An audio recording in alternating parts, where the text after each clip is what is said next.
এ মামা একটা মজার কথা হন। কি তোর মজার কথা? মোর দাদি কয় হ্যাঁ বুইনের বলে ইসিবিউতে রাখছে। হ্যাঁ আবার কি আয়? বুঝো নাই আইসিইউতে। মোর দাদাই কয় হে নাকি পিস খেয়েছে। পিস হ্যাঁ আবার কি, হ্যাঁ খায় না মাথায়। আরে তুই বুঝো নাই ওই যে সিপ দোকানে।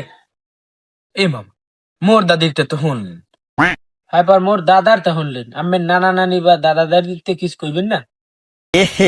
रहा नहीं जाता। মুই তোর তো কোনো চাপা মারতে পারি না, মিথ্যে কথা করতে না।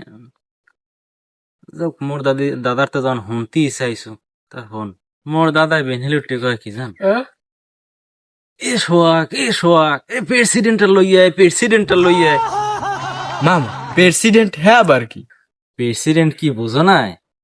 আরে বেড়া স্টুডেন্ট হে তো কইতে পারে না, আদিকালের মানুষ তো হে ওইটার করতে প্রেসিডেন্ট। মাঝে মাঝে কইতাম যে কি ওই প্রধানমন্ত্রীর লগে হে প্রেসিডেন্ট, আর হে তো খেপি উঠতে দিত।